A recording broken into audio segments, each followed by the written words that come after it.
So ayan, what's up mga idol.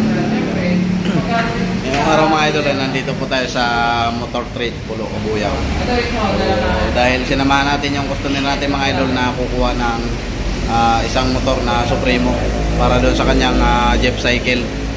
Ito po sila mga idol, yan yung mga customer natin na galing pa po sila ng Cebu. Yan. Yan, mga taga Cebu sa Karkar ano. Karkar, Cebu City mga idol. So nandito rin ako mga idol, siyempre sinamahan ko din para bilhin ko din itong isang barako ito. Ayan kay ma'am na OFW na taga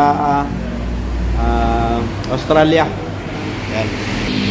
Yan mga idol yung kukunin natin. So bibilhin din natin mga idol yung isa at saka yung isang Supremo. So bali i-deliver pa lang dito mga idol dahil yung Honda Supremo DMX ay nandun sa kabilang branch sa Halang Kalamba.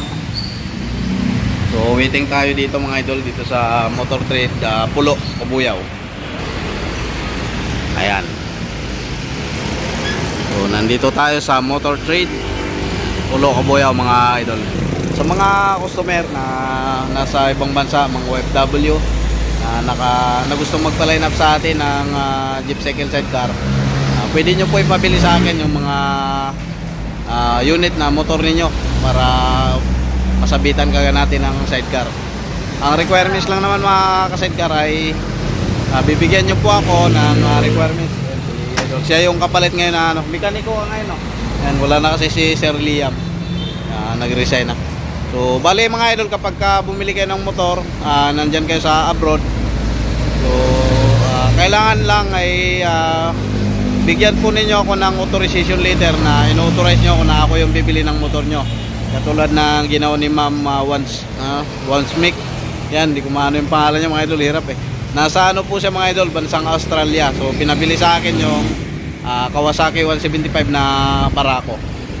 Yan. At siyempre, itong ating mga idol na galing pa ng Cebu City sa Karkar mga idol. So bali dalawang motor ngayon yung kukunin namin, isang Honda Supremo at saka isang Barako na Kawasaki. Yan, ito mga idol yung Barako na Kawasaki. Yan. So Barako 3 mga idol. At siyempre sinashoutout natin si Idol G-Mac ng France dyan sa Paris na nag-order ng 5 barako. So nandito pa yung 5 barako niya Yan mga idol, bali in-order niya din po yan para pagkabitan ng 5 Jeep Cycle. Ayan.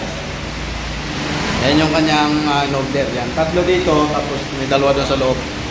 So in-order lang din sa atin. Yan, maraming salamat sa mga nagtitiwala sa atin, ng mga OFW na kahit malayo sila nagpagawa ng sidecar, tapos binigyan tayo ng pera para bilhin yung kanilang mga motor. Yan, yan naman mga idol, kailangan lang doon authorization letter po, tapos doon sa nakapangalan na ang dadala ng pangalan na si Pedro, yun, kahit OFW po yung nagpagawa sa atin, tapos ipapangalan niya doon sa kapatid niya na nagpagawa. Siyempre yung magbibigay sa akin ng authorization, kung kanino nakapangalan yung motor na bibilhin, siya po yung magbibigay ng authorization letter.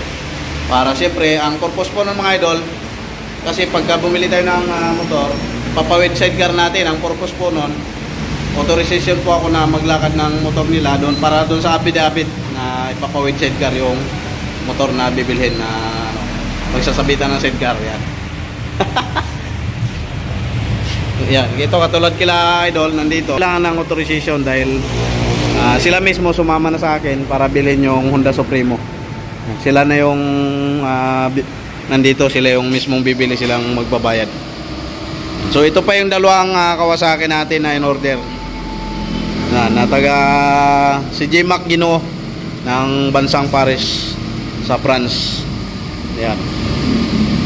Ito naman yung isa mga idol ay yung taga Australia na babayaran din natin ngayong araw. Siyempre maraming salamat sa mga idol natin na patuloy na nagtitiwala dito sa amin sa 5B Welding Shop.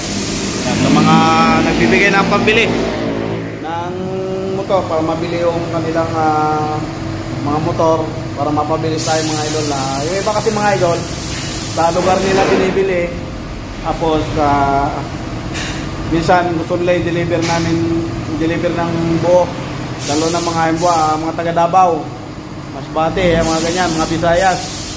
Kapag bibili rin lang kayo ng motor, mga sidecar, tapos nagpagawa kayo ng motor ng sidecar sa amin nyo na ipabili yung motor para pag kinarga natin sa forwarder, sa tracking, ibababa na lang sa inyo, gagamitin nyo na lang mga idol, gagamitin nyo na lang yung sidecar, kumbaga buo na, para hindi na kayo mahirapan na ipapadala na yung sidecar, hindi pa siya naka-align. Bagaman naka-align, meron naman tayong pinag-align ng motor sa Pepe Welding Shop.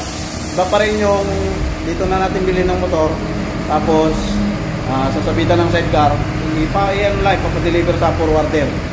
Siyempre mga sidecar, may mga bayad din po yung forwarder, pero hindi siya tataas ng 20,000 yan papuntang Visayas. Pagka papunta naman ng Cebu, ng Davao, mga sidecar, siyempre nagre-range na yun ng 25 to 30k sa forwarder.